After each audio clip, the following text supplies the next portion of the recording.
this video we're going to be continuing our look through the Big Finish main range, talking about the Genocide Machine, which is a story written by Mike Tucker. This is a Seventh Doctor story, obviously starring Sylvester McCoy, and you've got Sophie Aldred as Ace.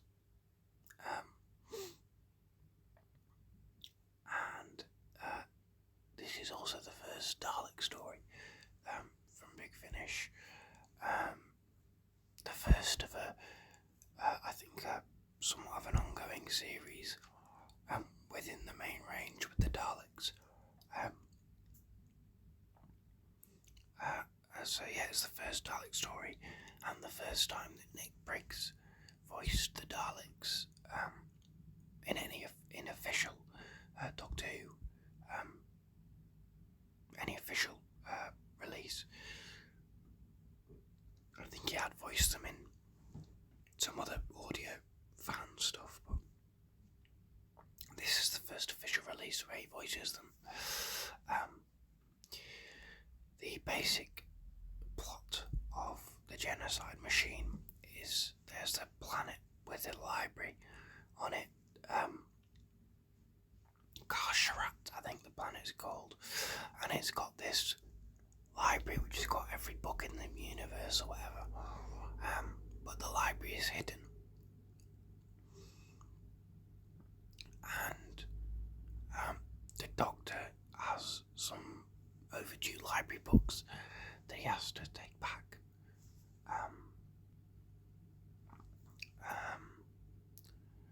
and also because they have this the titular Genocide Machine, I think, is this sort of waterworks system which holds, all the knowledge in the universe or something like that. And so obviously the Daleks want that, and so they're plotting to get into the library. They can't get in because you need a time sensitive to get into the library.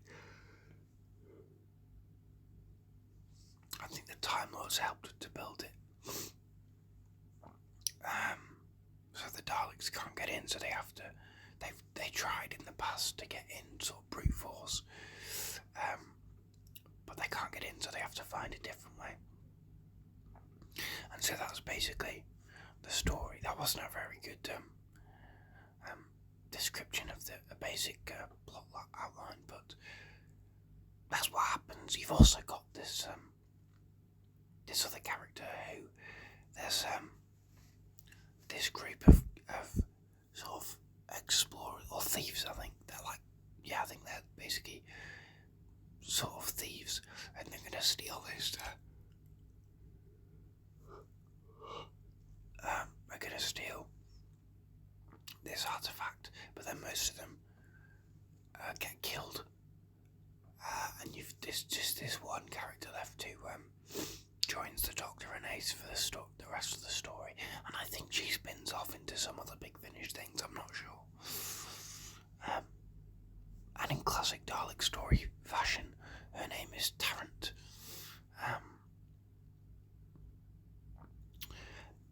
Yeah, I thought this was okay. I think certainly after the previous two, the Fearmonger and the Marrying Conspiracy, I thought were both very, very strong. This was a definite step down for me. There's a character in this, the sort of chief librarian. I think his name is Elgin. He's sort of this older bloke. And I found him quite irritating. As a character, I think some of that certainly is intentional.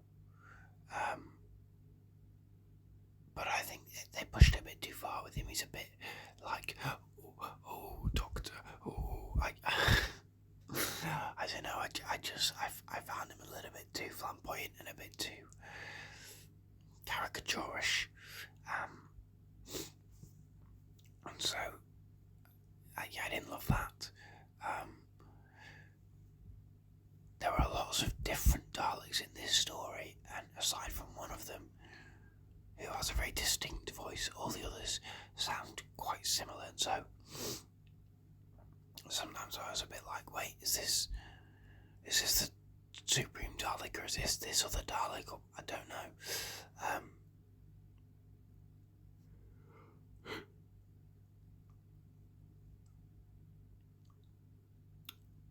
Yeah, but it was okay. It was an interesting concept, of course. A library which has all the books in the universe or whatever is a concept that is I don't know that it's returned to, but we see it again in the modern series in Silence in the Library, which I think is a much stronger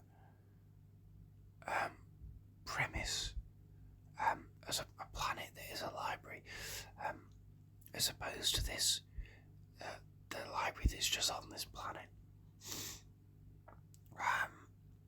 But there's some interesting turns in this. There's interesting developments, and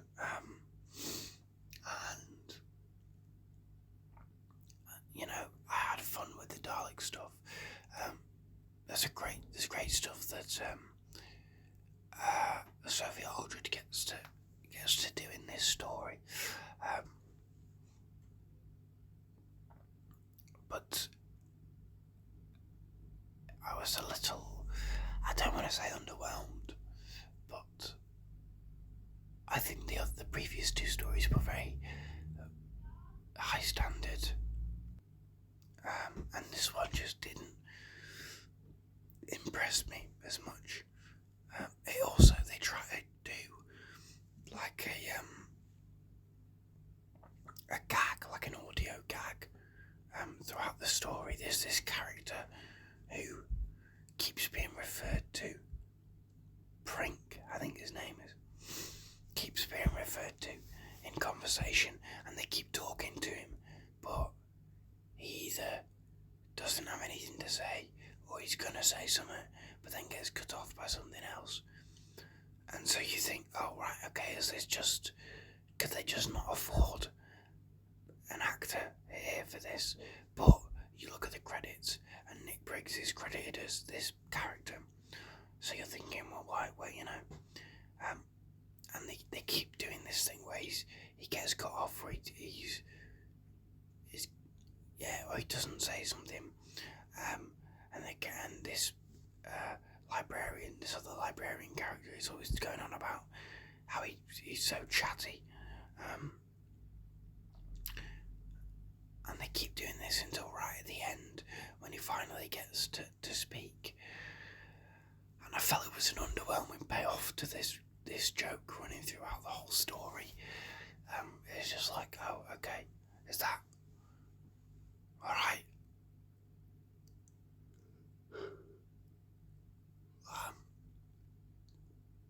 I also felt that the soundscape for this was okay.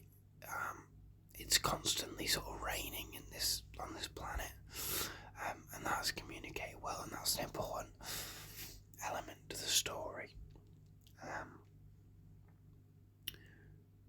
But yeah, I felt that this was okay. This was good,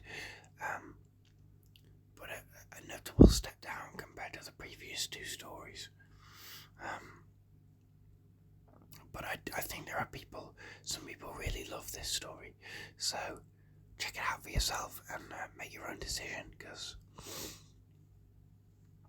you know, you might love it, even if I don't. It wasn't awful, and it wasn't my least favourite of all the stories, of all the main range stories so far.